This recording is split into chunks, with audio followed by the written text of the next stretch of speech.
And this one, we got the Bulls at the Clippers. This would be the first matchup between these two teams. Looking at the injury report for the Clippers, they got James Harden, Paul George, and Kawhi Leonard on the game time decision. Just keep your eye on that. But the Bulls, they've actually been playing really good on the road, so I have a slight lean towards the Bulls. And for the game total, I lean over. All right, and this one, we got the Nets at the Hornets. Looking at the last time these two teams have played, each team had won one game. The last time they played was on November 30th.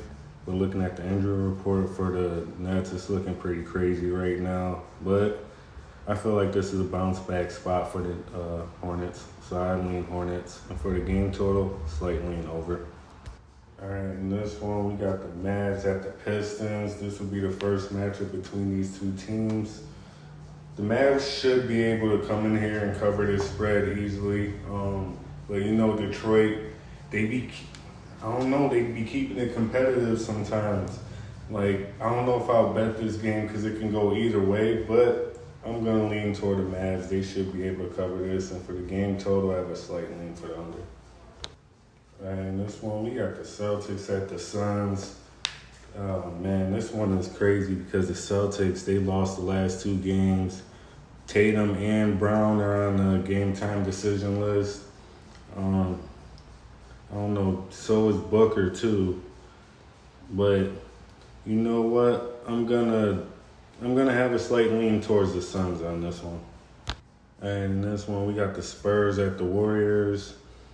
The Warriors should be able to cover this spread. Even with Wemby out and Curry out, the Warriors should be able to cover this spread, even though it's high. I know some people might lean towards the Spurs because they can keep it competitive, but they're without Wemby, so I have the slightest lean towards the Warriors. I don't blame you if you just take the money line straight up either.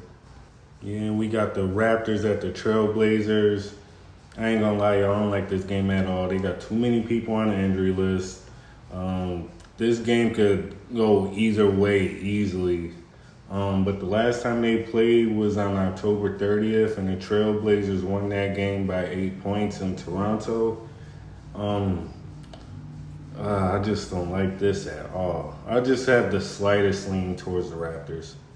I do know sometimes in games like this, the Trailblazers do pull through, so just pick who you want. I'm not picking this game, but I have the slightest lean towards the Raptors.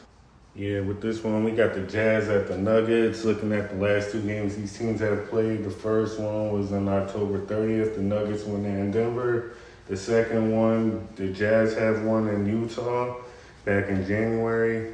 But usually the Jazz are good at home against the spread, but I am going with the Nuggets. The Utah, their injury list is pretty long right now. Even though Nikola is on the game time decision, I feel like he might play, so they should cover this spread. But if he doesn't, I'll just do money line.